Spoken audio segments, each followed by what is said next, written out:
Hello, চলে এসেছি আবার একটা নতুন ব্লগ নিয়ে। তো দেখতেই পাচ্ছ আমি এখানে রেডি হয়ে নিয়েছি। ঘরেই আছি, কোথাও যাব না। তো ঘরেই নিজে নিজে একটুখানি পুজো করব। আজ হচ্ছে হনুমান জয়ন্তী। তো সেই কারণে আমার ঘরে একটা হনুমানজির মূর্তি আছে, তো সেটাকেই পুজো করব। তো চলো, প্রথমে আমি এখানে একটু চামেলি তেল দিয়ে হনুমানজিকে স্নান করিয়ে নিয়েছি। তারপরে চন্দন দিয়ে তুলসী পাতা দিয়ে দিলাম বুকে। আর তারপরে একের পর এক দেখতে থাকো। আর এভাবেই নিজের মনের ভক্তি ভরে যদি পুজো দাও, ভগবান সেই পুজোই নেন।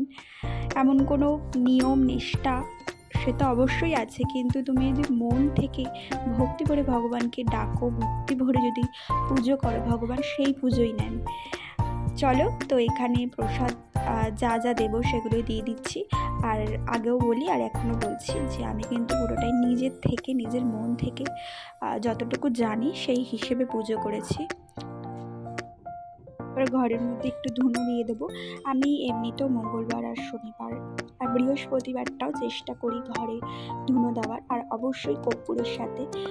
যদি তুমি এটা করো, তোমার ঘরের যত নেগেটিভিটি আছে সব দূর হয়ে যাবে। আর এটা আমি খুব বিশ্বাস করি, কারণ আমি এটা নিজে বারবার এটা আমি ফল পেয়েছি।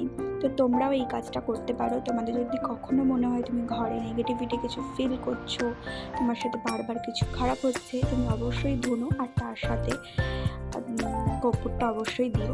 তো চলো, আজকের ব্লগটা এখানেই শেষ করছি। ভালো লাগলে লাইক শেয়ার করো।